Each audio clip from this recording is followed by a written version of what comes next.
It was always midnight in the belly of the beast. The mutes had robbed him of his robe and shoes and breechclout. He wore hair and chains and scabs. Salt water sloshed about his legs whenever the tide came in, rising as high as his genitals, only to ebb again when the tide receded. His feet had grown huge and soft and puffy, shapeless things as big as hams. He knew that he was in some dungeon, but not where, or for how long. There had been another dungeon before this one. In between, there had been the ship, the Silence. The night they moved him, he had seen the moon floating on a black wine sea with a leering face that reminded him of Euron. Rats moved in the darkness, swimming through the water. They would bite him as he slept, until he woke and drove them off with shouts and thrashings. Aeron's beard and scalp crawled with lice and fleas and worms. He could feel them moving through his hair, and the bites itched him intolerably. His chains were so short that he could not reach to scratch. The shackles that bound him to the wall were old and rusted, and his fetters had cut into his wrists. When the tide rushed in to kiss him, salt got into the wounds and made him gasp. When he slept, the darkness would rise up and swallow him, and then the dream would come, and Uri, and the scream of a rusted hinge. The only light in his wet world came from the lanterns that the visitors brought with them, and it came so seldom that it began to hurt his eyes. A nameless, sour-faced man brought his food. Salt beef as hard as wooden shingles, bread crawling with weevils, slimy, stinking fish. Aeron gobbled it down and hoped for more, though oft as not he retched the meal up after. The man who brought the food was dark, dour, mute. His tongue was gone, Aeron did not doubt. That was Euron's way. The light would leave when the mute did, and once again his world would become a damp darkness smelling of grime and mold and feces. Sometimes Euron came himself. Aeron would wake from sleep to find his brother standing over him, lantern in hand. Once, aboard the Silence, he hung the lantern from a post and poured them cups of wine. "Drink with me, brother," he said. That night he wore a shirt of iron scales and a cloak of blood-red silk. His eye patch was red leather, his lips blue. "Why am I here?" Aeron croaked at him. His lips were crusty with scabs, his voice hard. "Where are we sailing?" "South. For conquest, plunder, dragons, madness." "My place is on the islands." "Your place is where I want you. I am your king." "What do you want of me?" "What can you offer me that I have not had before?" Euron smiled. "I left the islands in the hands of old Eric Ironmaker, and sealed his loyalty with the hands of our sweet Asher. I would not have you preaching against his rule, so I took you with us." "Release me. The gods command it." "Drink with me. Your king commands it." Euron grabbed a handful of the priest's tangled black hair, pulled his head back, and lifted the wine cup to his lips. But what flowed into his mouth was not wine. It was thick and viscous, with a taste that seemed to change with every swallow. Now bitter, now sour, now sweet. When Aeron tried to spit it out, his brother tightened his grip and forced more down his throat. That's it, priest. Gulp it down. The wine of the warlocks, sweeter than your seawater, with more truth in it than all the gods of earth. I curse you, Aeron said when the cup was empty. Liquor dripped from down his chin into his long black beard. If I had the tongue of every man who cursed me, I could make a cloak with him. Aeron hawked and spat. The spittle struck his brother's cheek and hung there, blue-black, glistening. Euron flicked it off his face with a forefinger, then licked the finger clean. Your god will come for you tonight. Some god, at least. And when the damp hair slept, sagging in his chains, he heard the creak of a rusted hinge. Uri! He cried. There is no hinge here. No door. No Uri. His brother Urigon was long dead, yet there he stood. One arm was black and swollen, stinking with maggots. But he was still Uri, still a boy, no older than the day he died. You know what waits below the sea, brother?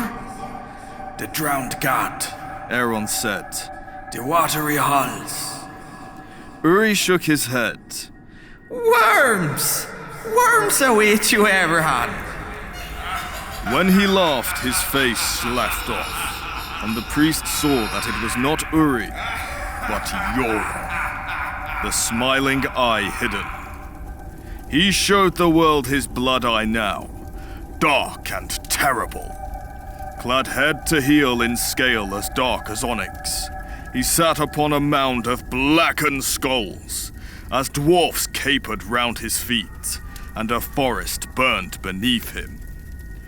The bleeding star bespoke the end, he said to Aeron. These are the last days, when the world shall be broken and remade. A new god shall be born from the graves and charnel pits. Then Euron lifted a great horn to his lips and blew, and dragons and krakens and sphinxes came at his command and bowed before him. Kneel, brother, the Crow's Eye commanded. I am your king. I am your god. Worship me, and I will raise you up to be my priest. Never! No godless man may sit the sea stone chair. Why would I want that black rock, brother? Look again, and see where I am seated. Aeron Damphair looked. The mound of skulls was gone. Now it was metal underneath the Crow's Eye. A great, tall, twisted seat of razor-sharp iron, barbs, and blades and broken swords, all dripping blood. Impaled upon the longer spikes were the bodies of the gods. The maiden was there, and the father, and the mother, the warrior and crone and smith, even the stranger. They hung side by side with all manner of queer foreign gods, the Great Shepherd and the Black Goat, three-headed trios and the pale child Bacalon, the Lord of Light and the butterfly god of Narth. And there, swollen and green, half devoured by crabs, the drowned god festered with the rest, seawater still dripping from his hair. Then Euron Crow's Eye laughed again.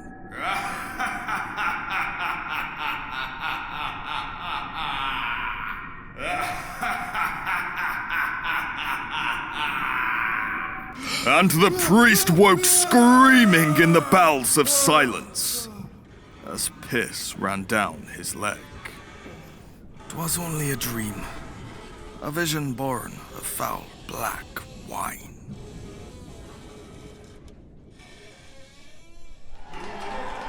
The king's moot was the last thing Damphair remembered clearly. As the captains lifted Euron onto their shoulders to hail him as their king, the priest had slipped off to find their brother, Victarion.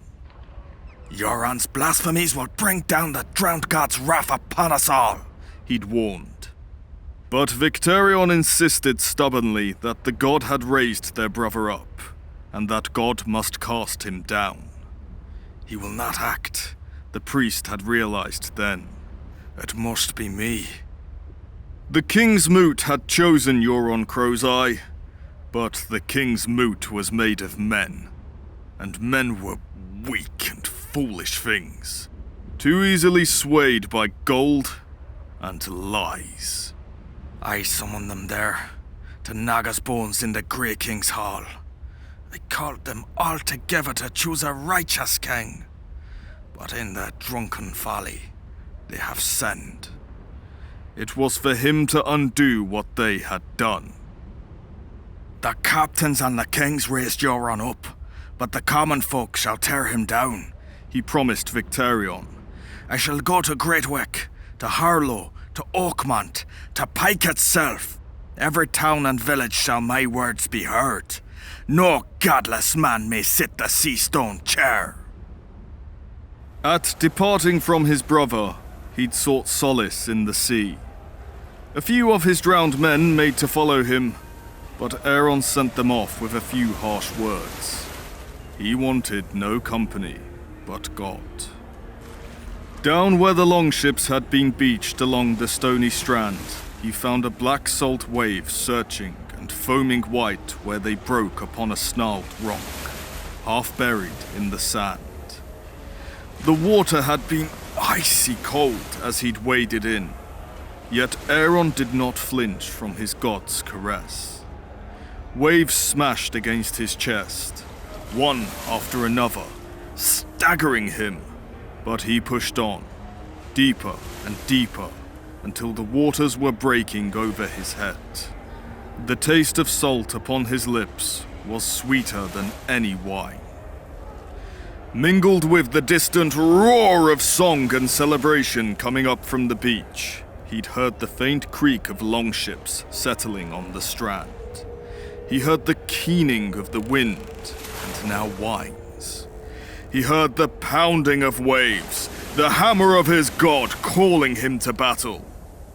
And there and then, the drowned god had come to him once more, his voice welling up from the depths of the sea. Aeron, my good and faithful servant, you must tell the Ironborn that the Greyjoy is no true king. That the sea stone chair by rights belongs to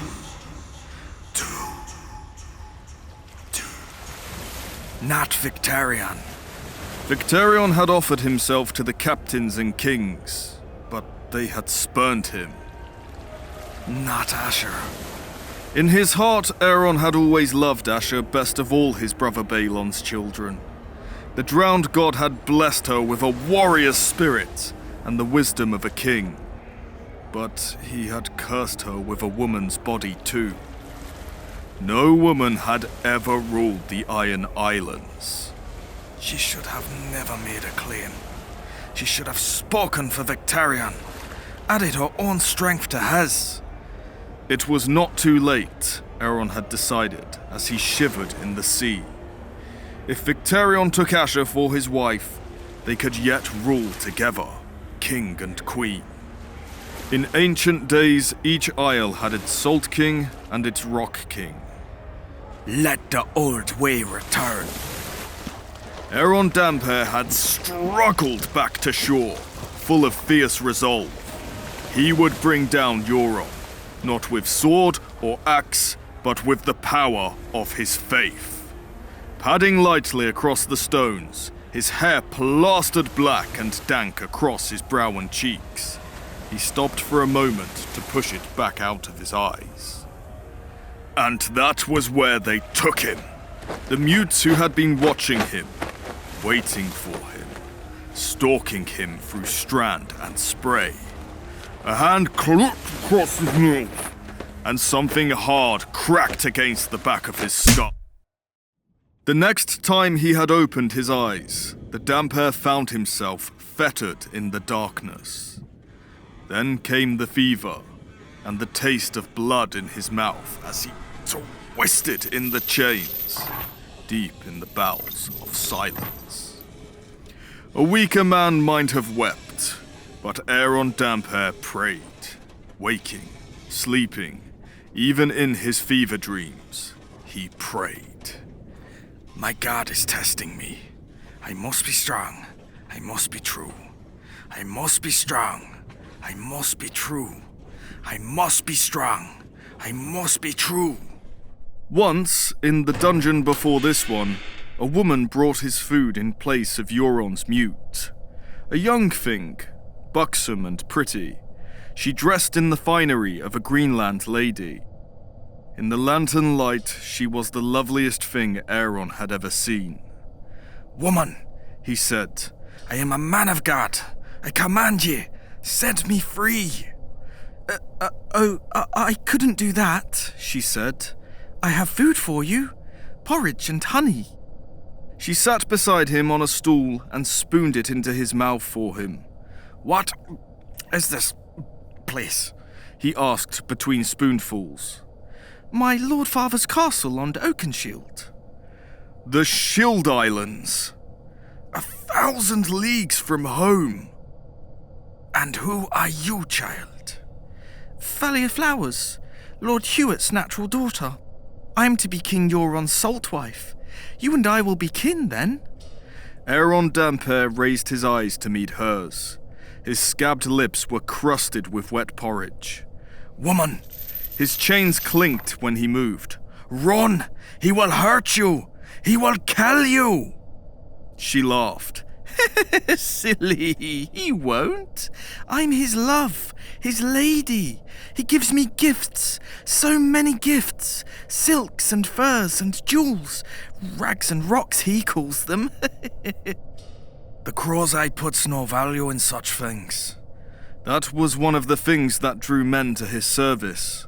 Most captains kept the lion's share of their plunder, but Euron took almost nothing for himself.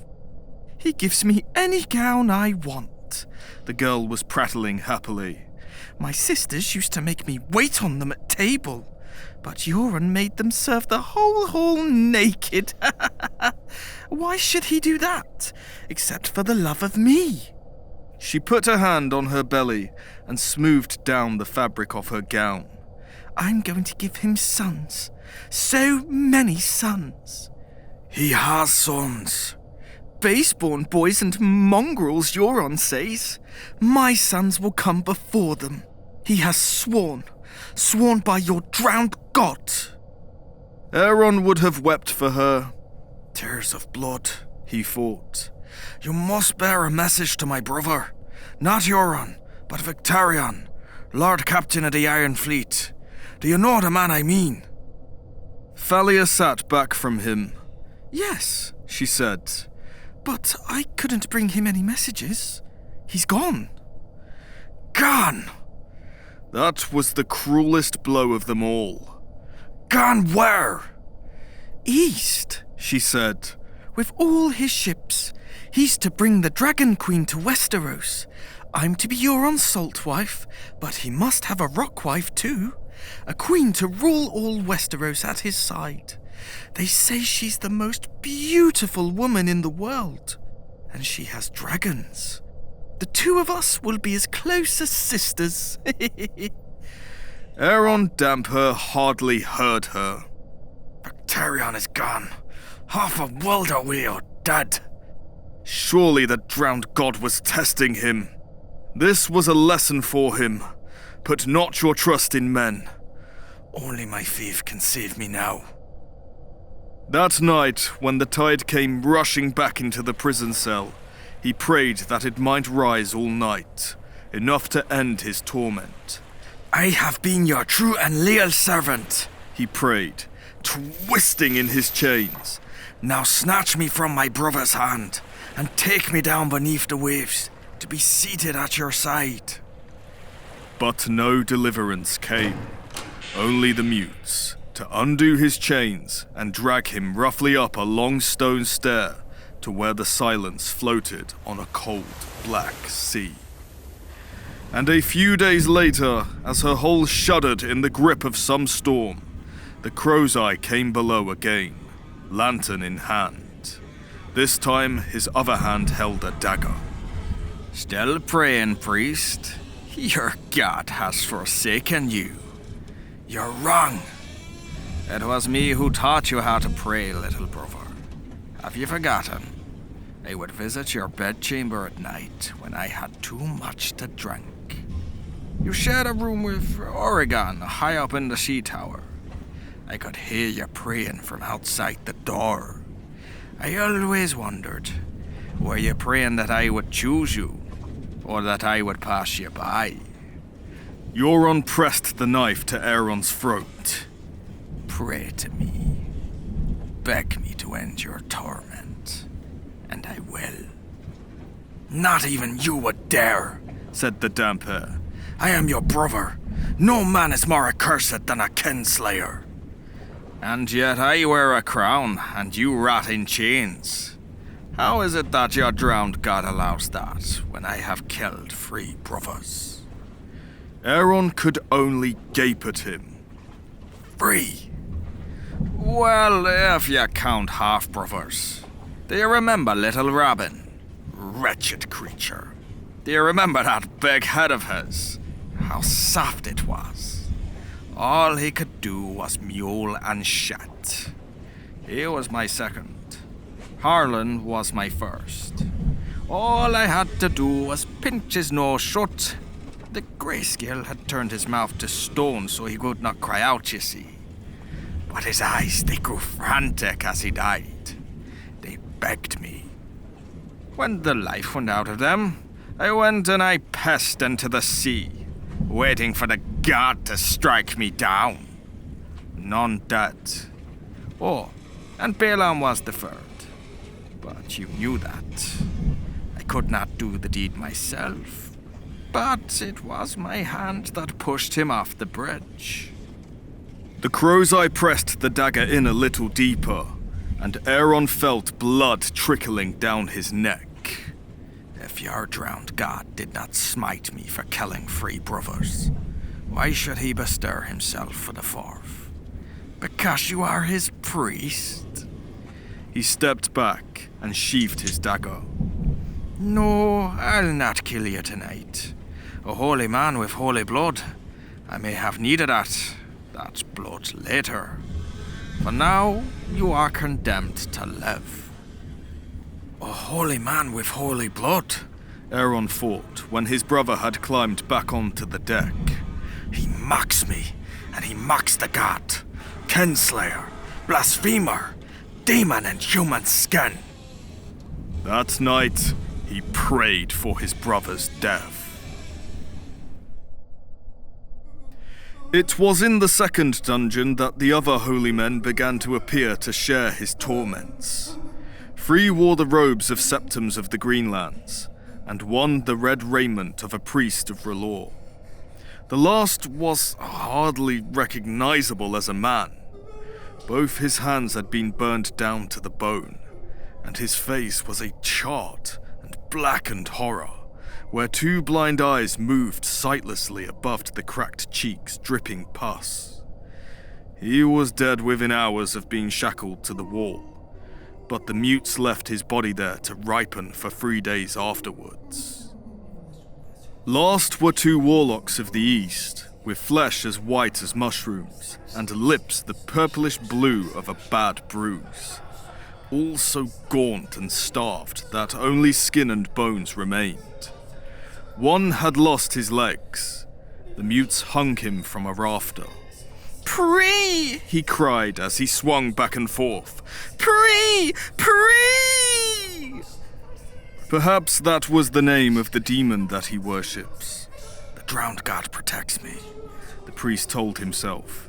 He is stronger than the false gods these of us worship. Stronger than their black sorceries. The drowned god will set me free. In his saner moments, Aeron questioned why the Crow's Eye was collecting priests, but he did not think that he would like the answer. Victarion was gone, and with him, hope. Aeron's drowned men likely thought the Damphair was hiding on Old Wick, or Great Wick, or Pike, and wondered when he would emerge to speak against this godless king. Urigon haunted his fever dreams. You're dead, Uri, Aeron thought. Sleep now, child, and trouble me no more. Soon I will come to join you. Whenever Aeron prayed, the legless warlock made queer noises, and his companion babbled wildly in his queer Eastern tongue. Though whether they were cursing or pleading, the priest could not say. The septums made soft noises from time to time as well, but not in words that he could understand. Aeron suspected their tongues had been cut out. When Euron came again, his hair was swept straight back from his brow, and his lips were so blue, they were almost black. He had put aside his driftwood crown. In its place, he wore an iron crown whose points were made from the teeth of sharks. That which is dead cannot die, said Aeron fiercely. For he who has tasted death once need never fear again. He was drowned, but he came forth stronger than before, with steel and fire. Will you do the same, brother? Euron asked. I think not. I think if I drowned you, you'd stay drowned. All gods are lies, but yours is laughable. A pale white thing in the likeness of a man, his limbs broken and swollen, and his hair flapping in the water while fish nibble at his face. What fool would worship that? He's your god as well, insisted the Damphair. And when you die, he will judge you harshly, Crow's Eye. You will spend eternity as a sea slug, crawling on your belly eating shit. If you do not fear to kill your own blood, slit my throat and be done with me. I'm weary of your mad boastings. Kill my own little brother? Blood of my blood? Born of the loins of Euron Greyjoy? And who would share in my triumphs? Victory is sweeter with a loved one by your side. Your victories are hollow. You cannot hold the shields. Why should I want to hold them? His brother's smiling eye glittered in the lantern light, blue and bold and full of malice. The shields have served my purpose. I took them with one hand and gave them away with the other. A great king is open-handed, brother. It is up to the new lords to hold them now. The glory of winning those rocks will be mine forever. When they're lost, the defeat will belong to the four fools who so eagerly accepted my gifts. He moved closer. Our longships are raiding up the Mander, and all along the coast, even to the harbour and the Redwine Straits. The old way, brother. Madness. Release me, Aeron Damphair commanded in his sternest voice, or risk the wrath of God. Euron produced a carved stone bottle and a wine cup. You have a thirsty look about you, he said as he poured. You need a drink, a taste of evening shade. No. Aeron turned his face away. No, I said. And I said yes. Euron pulled his head back by the hair and forced the vile liquor into his mouth again. Aeron clamped his mouth shut, twisting his head from side to side, He fought as best he could. But in the end, he had to choke or swallow. The dreams were even worse the second time. He saw the longships of the Ironborn adrift and burning on a boiling, blood-red sea. He saw his brother on the Iron Throne again, but Euron was no longer human. He seemed more squid than man, a monster fathered by a kraken of the deep, his face a mass of writhing tentacles. Beside him stood a shadow in woman's form, long and tall and terrible, her hands alive with pale white fire. Dwarves capered for their amusement, male and female, naked and misshapen, locked in carnal embrace, biting and tearing at each other as Euron and his mate laughed and laughed and laughed.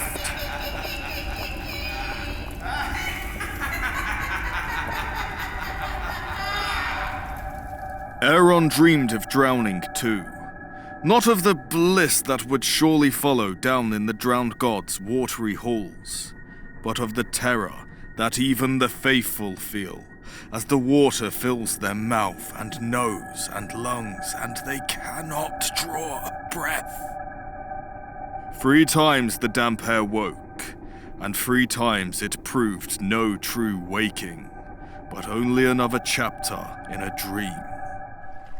But at last there came a day when the door of the dungeon swung open, and a mute came splashing through with no food in his hands. Instead, he had a ring of keys in one hand, and a lantern in the other. The light was too bright to look upon, and Aeron was afraid of what it meant. Bright and terrible. Something has changed. Something has happened.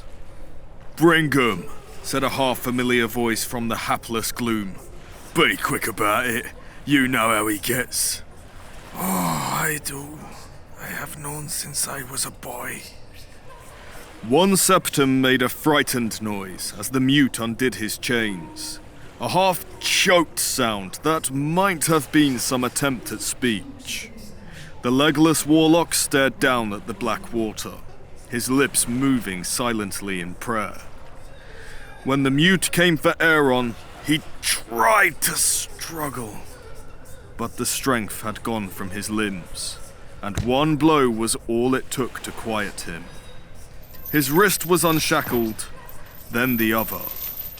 "Free," he told himself. "I'm free!"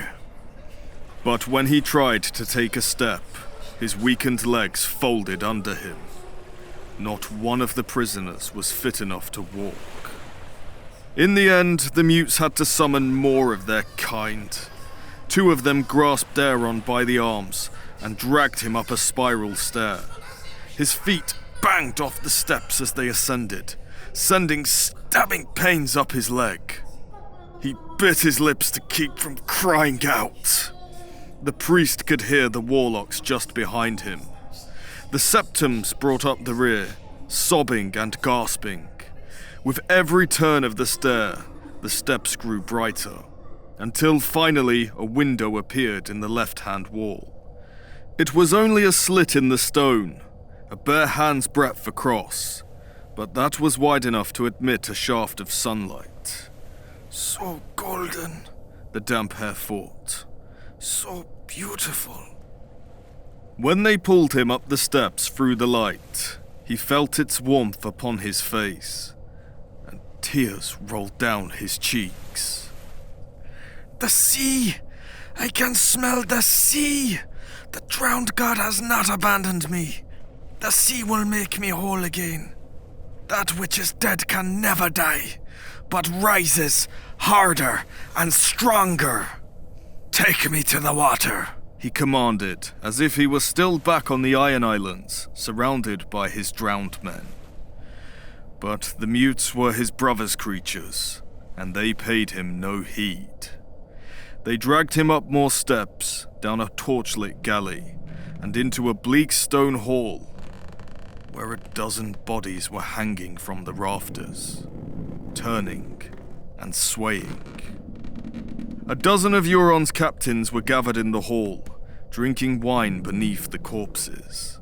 Left-hand Lucas Cod was sat in the place of honor, wearing a heavy silken tapestry as a cloak. Beside him was the Red Oarsman, and further down, Pinch-Faced John Meyer, Stonehand, and Rodgin Saltbread. "Who are these dead?" Aeron commanded. His tongue was so thick the words came out in a rusty whisper, faint as a mouse breaking wind. "The lord that held this castle, with his kin." The voice belonged to Torwald Browntooth, one of his brother's captains, a creature near as vile as the Crow's Eye himself. "Pigs," said another vile creature, the one they called the Red Oarsman. "This was their isle, a rock just off the harbour. They dared oink threats at us. Red wine, oink. Hightower, oink. Tyrell, oink, oink, oink. So we sent them squealing down to hell." The harbour? Not since the drowned god had blessed him with a second life had Aeron Damphair ventured so far from the Iron Islands. This is not my place. I do not belong here. I should be with my drowned men, preaching against the Crow's Eye. "Have your gods been good to you in the dark?" asked Left-Hand Lucas Cod. One of the warlocks snarled some answer in his ugly eastern tongue. "I curse you all!" Aeron said. "Your curses have no power here, priest," said Left-Hand Lucas Cod. "The Crow's Eye has fed your drowned god well, and he has grown fat with sacrifice. Words are wind, yeah, but blood is power. We've given thousands to the sea, and he has given us victories." "Count yourself blessed, Damphair," said Stonehand. "We're going back to the sea. The Red Wine fleet creeps towards us. The winds have been against them round in Dorne, but they're finally near enough to have emboldened that old slag in Old Town.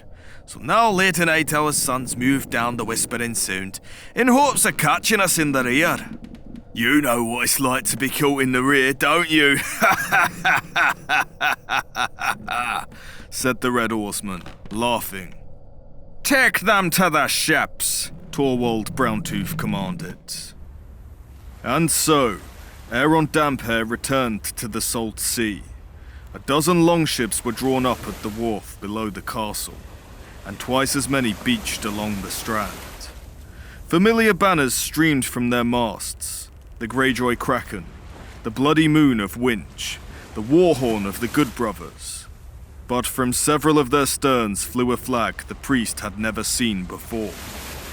A red eye, with a black pupil beneath an iron crown, supported by two crows. Beyond them, a host of merchant ships floated on a tranquil turquoise sea. Cogs, carracks, fishing boats, even a great cog, a swollen sow of a ship as big as the Leviathan. Prizes of war, the Damphair knew. Euron Greyjoy stood upon the deck of silence, clad in a suit of black scale armor, like nothing Aeron had ever seen before. Dark as smoke it was, but Euron wore it as easily as if it was the thinnest silk. The scales were edged in red gold, and gleamed and shimmered when they moved. Patterns could be seen within the metal, whirls and glyphs and arcane symbols folded into the steel. Valyrian steel, the Damphair knew. His armor is Valyrian steel. In all the Seven Kingdoms, no man owned a suit of Valyrian steel. Such things had been known 400 years ago, in the days before the Doom. But even then, it would have cost a kingdom. Euron did not lie. He has been to Valyria. No wonder he was mad. "Your Grace," said Torwald Browntooth, "I have the priests. What do you want done with them?" "Bind them to the prows," Euron commanded. "My brother under silence. Take one for yourself. Let them dice for the others." One to a ship. Let them feel the spray. The kiss of the drowned god. Wet and salty. This time the mutes did not drag him below. Instead, they lashed him to the prow of the Silence, beside her figurehead. A naked maiden, slim and strong, with outstretched arms and wind-blown hair, but no mouth below her nose. They bound Aeron Damphair tight with strips of leather that would shrink when wet, clad only in his beard and breechclout. The Crow's Eye spoke a command.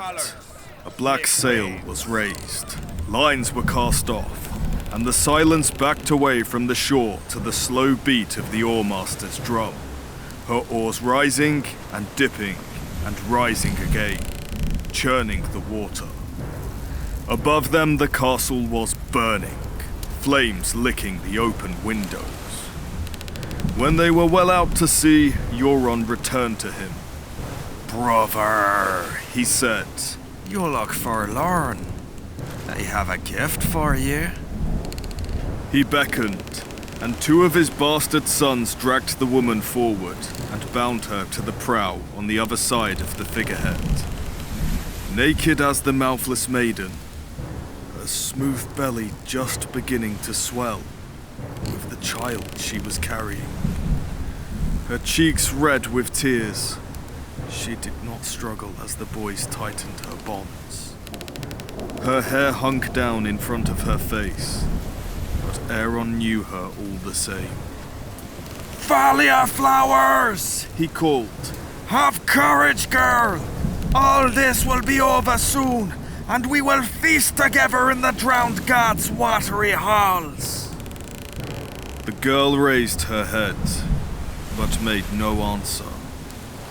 She has no tongue to answer with, the Damphair knew. He licked his lips and tasted salt.